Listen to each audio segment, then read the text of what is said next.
This is a CBS News special report. I'm Vladimir Duthier. We're coming on the air as officials in Kansas City, Missouri are about to give an update on the deadly shooting at the end of the Chiefs' victory Super Bowl parade yesterday. One person, popular local DJ Lisa Lopez Galvan, was killed by a gunshot wound. More than 20 others were also shot during the incident, including 9 children. Police say 3 people are in custody and have recovered 1 firearm. Here's now Kansas City officials, including the mayor. Let's listen. You will have more information on that in our conversation that comes up shortly. A few things to note, and the chief will cover a bit later. If you have questions about property or other information relating to belongings that were left at Union Station, please call the city's 311 information line. Please do not call the police department's line in connection with that information. The other thing that we wanted to note were mental health resources for anyone who feels concerns from yesterday's events.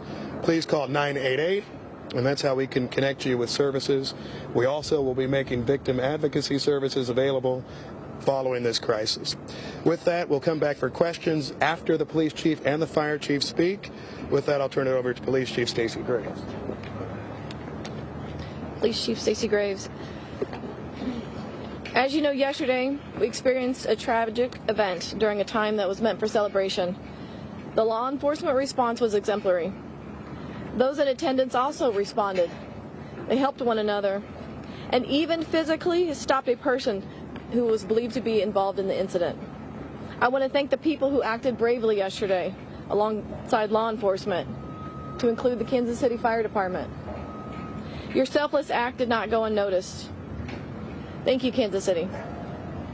I'm angered by what occurred in our city yesterday, but I am also thankful for the response. Members of the Kansas City, Missouri Police Department, the Kansas City Fire Department, city officials, federal partners, and many others have worked around the clock investigating this incident. All of their hard work and dedication has allowed me the opportunity to provide you this update today. I want to thank the Attorney General, the Governor, the Mayor, and numerous other elected officials, as well as numerous chiefs of police for reaching out to me directly, offering support, assistance, to include federal resources to assist in this investigation. First and foremost, I want to stress that preliminary investigative findings have shown there was no nexus to terrorism or homegrown violent extremism. This appeared to be a dispute between several people that ended in gunfire. During the overnight hours, we learned there are 23 victims of yesterday's shooting. One of our victims, Elizabeth Galvin, 43 years old, died. We are still learning about her, but know that she is beloved by many. To her friends and family,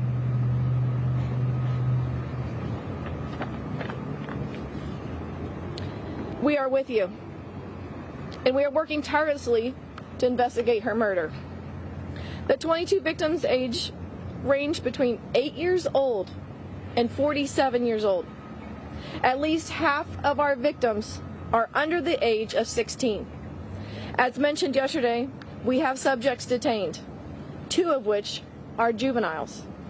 We are working to determine the involvement of others, and it should be noted we have recovered several firearms. This incident is still a very active investigation. We ask anyone in the vicinity of the shooting that directly witnessed the shooting incident, has any video of the shooting incident, or is a victim of the shooting who has not yet reported to police, please call this dedicated line, 816-413-3477.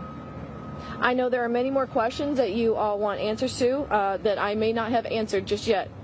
It's critical that we protect the integrity of this case so that we can bring justice to the victims, their families, and everyone else involved.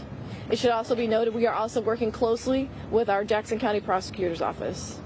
We're going to pass this on to Chief Grundison from the Fire Department.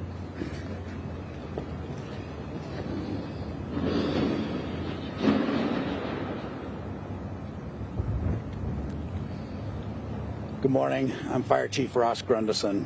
Yesterday, Kansas City units, along with our mutual aid partners, treated a total of 22 victims of the shooting incident.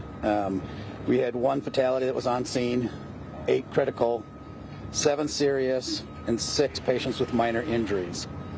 All the critical patients were transported off the scene within 10 minutes of our point of contact with them.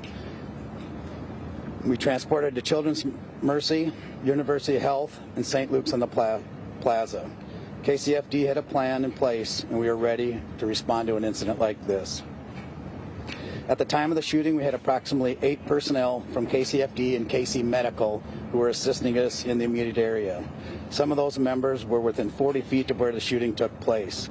These members did not run for cover, but stayed on scene to treat and triage the injured while additional KCFD units ran to their assistance. I am very grateful and proud of the service of these crews that worked this terrible incident. They gave their all yesterday, like they do every day in this city, and again, put the public's lives above their own, and we are grateful for that. I also want to say thanks to all the mutual aid partners that we worked with on this incident. Very grateful for their assistance. Thank you. Thank you. Questions? Chief, I wanted to ask you about a comment you made yesterday, because you said this is not Kansas City. And you just mentioned that this was an argument, apparently, that escalated. We had a similar situation just happened right around the corner at Crown Center less than a month ago. Last year, we set a record for homicides in this community with 182. So isn't gun violence, in fact, very much a part of what we face here in Kansas City routinely?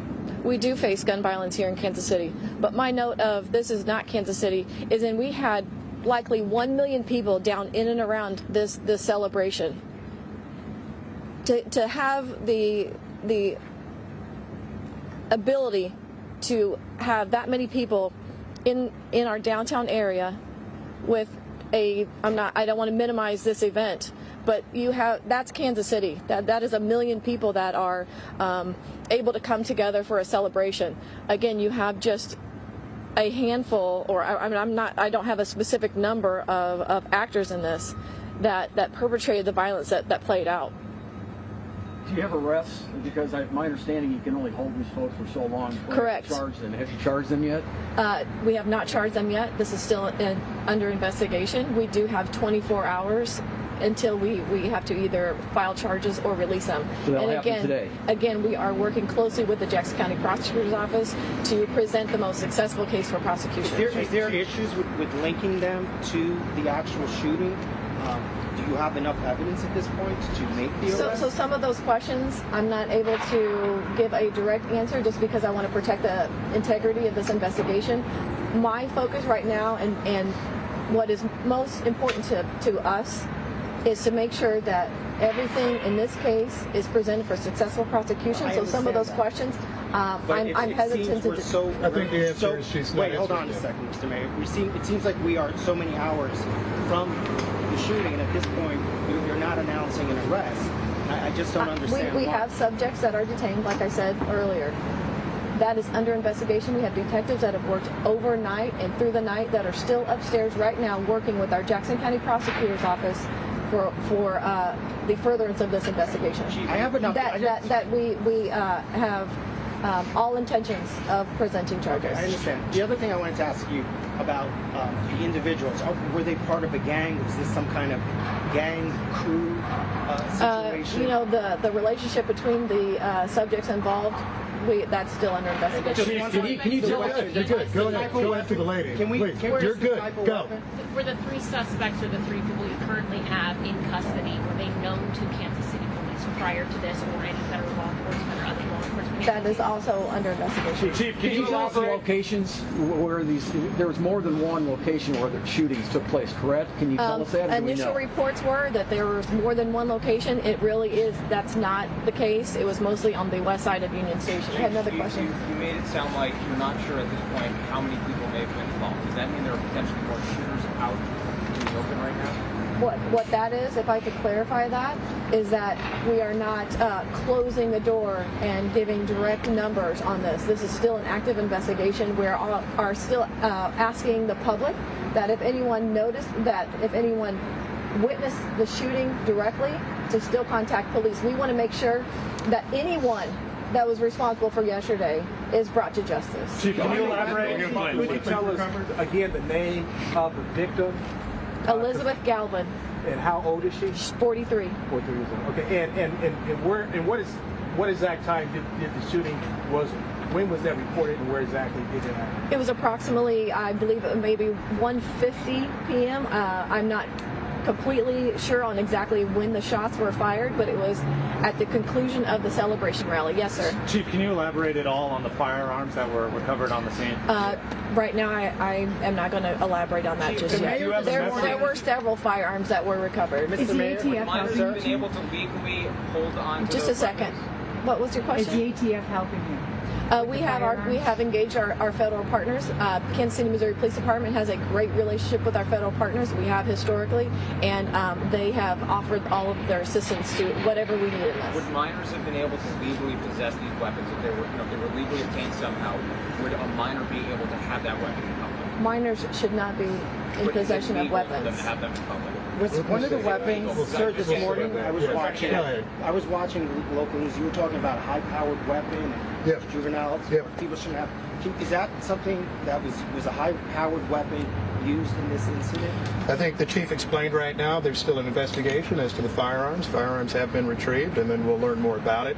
To the extent that I was speaking towards it, it was from listening to sounds of gunfire, both in person and certainly in connection with what I have since seen in video as well. But we'll have all that information as soon as possible. That's being investigated with the If firearms. there was a long gun, One second. and I know you haven't said so, but there have been some pictures shown of like an AR or something to that effect. If there's a long weapon, wouldn't that be something that you have hundreds of police officers there? Wouldn't that be something they would potentially be able to spot before it's even used? I think our police officers did an outstanding job yesterday. I'm not here to second guess any part of that work. I know that we will review this situation like we do any other incident to make sure that we can keep the people of Kansas City safe in future times. Yes? A question about the victims that were hospitalized. Do we have an update on how many were discharged, specifically the 9 gunshot wound victims that were children? Still critical. We don't have the updates on the conditions of the children that were hospitalized. Chief, were there additional shootings that happened near or around the rally? I didn't hear you. Were there any additional shootings that took place before or around the rally?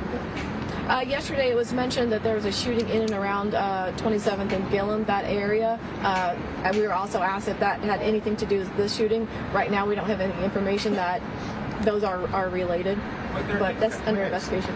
Was there a consideration of having metal detectors? Chief, Mayor, Would you do another parade next year if the Chiefs win? I'll just do the parade point and then would we you do that again if the Chiefs win? Would you hold another parade? Because I've talked to people that said they wouldn't come back. Here's the thing. We have a plan for a St. Patrick's Day parade in Kansas City. We have parades all the time. I don't think they'll end. Certainly, we recognize the public safety challenges at issue that relate to them. This is why we have detectives right now who are doing important work to make sure that people who committed these offenses are brought to justice. We will learn about the types of firearms that are used, and we'll do everything that we can, both as a city and working with our state and federal partners, to see that we can help avoid these types of situations. Unfortunately, this is not the first shooting at a parade in our country or a rally. That is certainly a tragic incident for us, because we don't have experience with them. You asked the chief at the outset, is this Kansas City? Well, we've had parades like this before. We had one last year without this type of incident. We had a Kansas City Royals victory parade where we had almost no arrests in 2015. So I don't think in any way that this is Kansas City. I do think that there's a gun violence challenge in this community and many others, and there certainly is a gun violence challenge as it relates to major events. That, however, does not mean that Kansas City will stop having major events. We will do all we can to make sure people are safe. And that's why I think you're seeing so many people at KCPD and the Kansas City Fire Department doing work to address that. Thank you all so much. We're good. Did you guys learn anything from the previous? Was there consideration of having metal detectors at the event? Press conference in Kansas City given by officials including Mayor Quentin Lucas along with Police Chief Stacey Graves. Horrific details coming to light in that press conference around what Police Chief Graves called a tragic event during a time meant for celebration. Police say there is no nexus to terrorism, which is an important detail. It does appear at this point in the investigation to be a dispute that devolved into gunfire. Chief Graves also saying that the ages of the victims range from 8 years old to 47 years old. And here's a startling statistic, startling detail about what the chief had to say. Half of the victims are under the age of 16. We know that there has been one fatality. In fact, Lisa Lopez Galvan is deceased. She was a beloved DJ in the Kansas City area. CBS News correspondent Charlie DeMar is at the scene. He's been there since the incident took place. Charlie, we're just showing a picture there of Lisa Lopez Galvan. I saw a post on the station where she works, a beloved DJ, someone who hosted a show every single day. Folks in Kansas City say she was a light.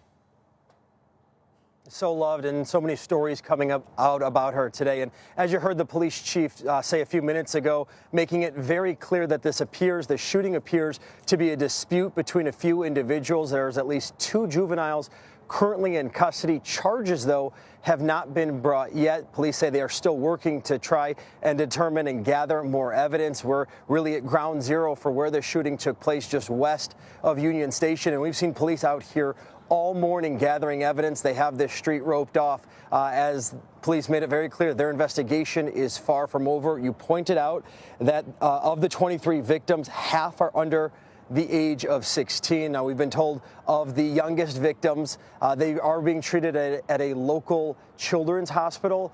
They are all expected to survive this shooting. But again, police making it very clear that this does not appear to be homegrown terrorism or extremism in any way, Vlad. Yeah, and Charlie, the police chief, along with the mayor, saying that several firearms have been recovered, which is also another interesting detail. They do have one suspect, as you indicated, in custody, and they are urging the public to reach out to police officials with any information. Charlie DeMar on the ground for us. Thank you, Charlie. We appreciate it. All right, former FBI Special Agent Catherine Schweit is joining us now. Catherine is also the author of Stop the Killing, How to End the Mass Shooting Crisis. This is a question that people are going to be asking themselves over and over, Catherine, in this country. Earlier this morning on CBS Mornings, we interviewed Mayor Quinton Lucas, and he told us this is not the type of situation and the type of place that he wants to raise his children in with the amount of guns that are on the streets today. What can you tell us about what is next in the investigation? Well, there's guns on the street in every city in the United States, so that's its own challenge for the investigators right now. They want to tie this up really quickly, and I know as a former prosecutor, you can't charge until you're ready to go, but you want to make sure that you know, are these juveniles, are they going to be adult charges? This is clearly, I think, it appears that just a conflict between individuals, and because they had guns in their hands, they were able to fire at each other. And I think it's a caution for everybody who has a concealed carry and carries a weapon around to recognize that when you bring a gun into a situation that's crowded, you could potentially hurt a lot of innocent people, even in your efforts to kind of try to protect yourself or your families. Catherine, one of the things you've written about in your book is how to make sense of a senseless tragedy like this. Again, I was very moved by the mayor's words to us on CBS Mornings when he told us this is not the way I want to live. A lot of people are going to be feeling like that this morning. Yeah, I think it's important to remember that there's a difference between feeling safe and being safe. And we are very safe. There were 1 million people, as the mayor pointed out there, as the chief pointed out, so many people who were there and they were safe. And we go to every day about our lives in so many safe places. So keep that in mind and don't feel quite as scared. All right, Catherine, we appreciate your insight as always. Thank you very much. Our coverage will continue on CBS News Streaming, your local news, and tonight on the CBS Evening News. This has been a CBS News Special Report. I'm Vladimir Dutin.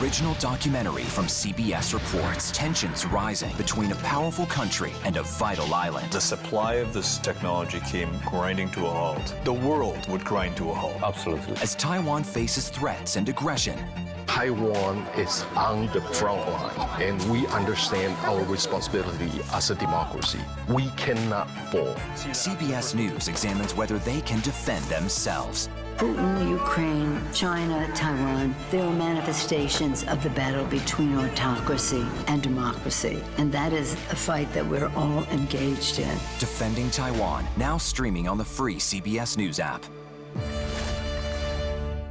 We love music as much as you do. CBS Mornings. Your morning routine just got better. I love that. CBS Mornings. Okay, so let's just start at the beginning. Well, let me start with this. What is at stake here? What is the answer then? Do you know why? You want me to just keep going? Is that a good thing or a bad thing? Were there death threats? How is this possible? What's wrong with that argument? Are you saying they lied? Have you told the government that? Why won't you say the word crisis? You're not answering my question. Is that scary? Does that make sense? What do you mean? What does that mean? Did any of that make sense? What's your response? What happened? Why? It's time for the CBS News Original 60 Minutes, Sunday on CBS and streaming on Paramount Plus. Hello, everyone, and welcome to our Dragon capsule here in space. Sightseers in space, the thrill of a lifetime. Seeing the Earth from space, it was so exhilarating. But the risks that come with the territory. There have been 4 fatal accidents. That's a 1% fatal accident rate. Might make you look before you launch. If you had 1 out of 100 airplanes falling out of the sky, we'd have a public crisis. Space tourism, now streaming on the free CBS News app. Morning news matters because it sets the tone for your day, and it's a way of getting you started. We take you places, teach you new things, and we make you feel like, it's not all bad. We're going to uplift you. People say to me, you always seem to be having a good time. And you know what? You're right. Your morning routine just got better. CBS Mornings. When weather turns extreme. A massive storm with winds of 150 miles per hour. The storm strengthened again overnight. CBS News and the Weather Channel bring you virtual weather technology so advanced, so real, you'll have time to get prepared. Feel the forecast. Weather when it matters most on CBS News. I wake up every morning asking what's happening in the world, why is this happening, and how do we answer that question? After the tragic loss of beloved newsman Tim Russert, his son went on a worldwide journey to find himself. I struggled with his grief for a long time. How Luke Russert is honoring the legacy of his father when we go person to person.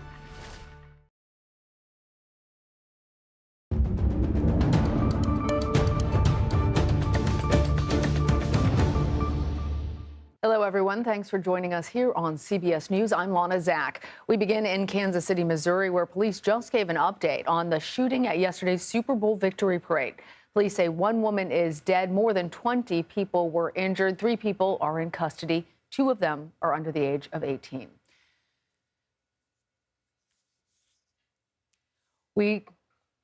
We want to note that one person who died was Lisa Lopez Galvan. She was a popular radio DJ and a mother there. We're going to go now to Charlie DeMar, CBS News' correspondent, who is there in Kansas City. Charlie, talk to us about what we heard from authorities, and in addition to updating the number of people who were injured and giving us new details about the fatality. They had a lot to say about the current state of the investigation. Lana, good afternoon. Yeah, the police just wrapped up a press conference making it very clear from the beginning of that press conference that at least at this point in the investigation, there is no evidence to suggest that this was an act of homegrown terrorism or extremism. This does appear to be a dispute between a number of individuals that escalated into gunfire that we saw at the end of the Kansas City Chiefs parade here in Kansas City yesterday. What started off as such a joyous event and obviously erupted into that. Police telling us now that there are 23 victims, including Elizabeth Galvan, the popular DJ who passed away. She was 43 years old. We're told that the ages of the victims range from 8 years old to 47 years old. And this stat really stood out from the police chief, that half of those victims are under the age of 16. Now, we know that a number of them did suffer gunshot wounds being treated at local hospitals. At last check, we are told that they are all expected to survive. As you mentioned, at least 2 juveniles are in custody right now, but charges have yet to be filed, Lana. Yes, and on that note, Charlie, they didn't have a lot to say in terms of many of the questions that we were hearing from the journalists there, in part because there is an ongoing investigation. But did we learn anything more about the weapons that were recovered? That was one of the questions asked, what kind of weapons? I know in a number of videos circulating online, you actually can see the weapons pretty clearly in those videos. So a number of reporters asked the police chief if they could confirm what type of weapons they used. Police being pretty generic about it, saying they recovered several weapons, but didn't say what type of weapons were used yesterday, just saying that they recovered a number of weapons and that the investigation is ongoing through this. And, you know, where we are now, you can see it. Police still collecting evidence throughout the morning because where we were, people pretty much scattered as soon as those shots began yesterday. So police, again, looking for evidence, maybe some evidence that wasn't as clear as just a weapon from somebody who was detained. They really are combing this entire scene to see what was here yesterday. Charlie, we heard from the police chief yesterday and from the mayor that they were angry. We heard them defending Kansas City. We heard some anger actually even from some of the reporters, it sounded like, who said gun violence actually is a part of Kansas City. Given that you are there on the ground, you're talking with people, what are the different emotions that you're encountering? People are upset. I mean, Kansas City was very much on the national world stage in the past few weeks and months with their football team and with everything off of their football team. They won a championship. They came home from Las Vegas, and this is a great chance for fans, for kids to get close to their superstars, Patrick Mahomes, Travis Kelce, to see them, to wave to them with the Lombardi Trophy in their hands. So this was supposed to be a really historic moment for Kansas City and all the people who came here just to cheer on the team that did such an incredible job on such a large stage, for it to be in many ways overshadowed by the shooting. That this is what people are talking about today. People who live here, people who we've had a chance to speak with, they're disheartened. They're upset that this is the focus and not the hours of celebration that went off really without a hitch yesterday. About 1 million people are estimated to have taken part in the celebration. But again, once those shots erupted, it really changed the tone of this entire parade. Yeah, we did hear from Mayor Quinton Lucas saying that they are going to continue to have celebrations, parades, and continue to go on with life. All right, Charlie DeMar, thank you. We're going to bring in now Felipe Rodriguez. He is an adjunct professor at John Jay College of Criminal Justice, a former detective as well for the NYPD. You know, we have talked before, Felipe, about these types of incidents, and it's so often that we are trying to understand the motive. In this case, the investigation is ongoing, but it looks increasingly like this was not related to terrorism. It looked like it was some sort of altercation that took place between certain individuals. How does that change, in some ways, the narrative about this shooting? The narrative is just basically the motive. At the end of the day, we still have so many victims that suffered at such a violent incident. As a nation, we have to start thinking about how we're going to stop this pandemic of gun violence in our nation. I mean, this is our 47th mass shooting. And think about it, we're only up to February, mid-February. At this point, we have to actually look and say, are we going to head towards constitutional carry? Or are we going to require people to have at least the basic fundamentals of when they should possess and even use a firearm? So what are the challenges now as this investigation is taking place? This investigation is a lengthy one. You got to remember, you have a huge active crime scene. And the biggest part, which we don't understand, is to properly charge someone under the eyes of the laws, we have to be able to define each one's actions. So it's a lot of video review, eyewitness, testimony that needs to be brought about. It's a lengthy investigation. You have to give them a little bit of time, because if we don't get every little piece of that puzzle correct, it's going to make the prosecution difficult. And guess what? Someone could actually be found innocent in such a horrible and horrific shooting. And Felipe, the police said that at least 2 of the 3 people that they currently have in custody are juveniles. How does that change potentially the charges, the way that this crime is going to be pursued? Correct. You know, the world has changed after a couple of police incidences. We look at things what we call under procedural justice.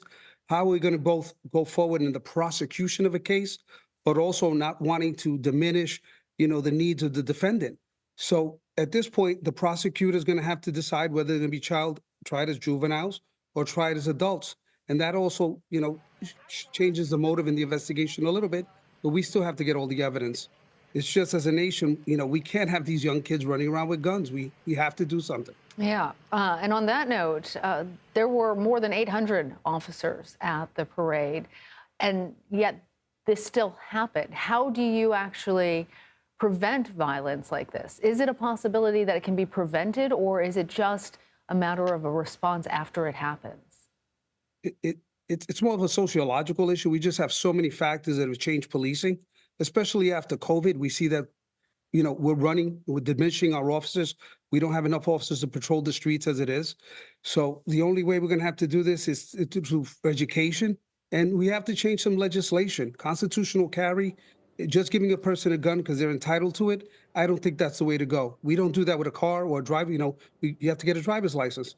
Basic fundamentals of firearms should be respected at all times. All right. Felipe Rodriguez, thank you. Thank you. Donald Trump's hush money case will begin in New York City next month. A judge denied the former president's request to have the case dismissed. Trump is charged with 34 counts of falsifying his financial records in an effort to cover up payments that were made to prevent potentially damaging stories from surfacing about his personal life.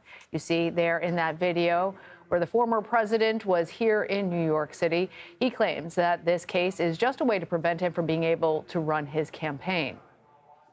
Instead of being in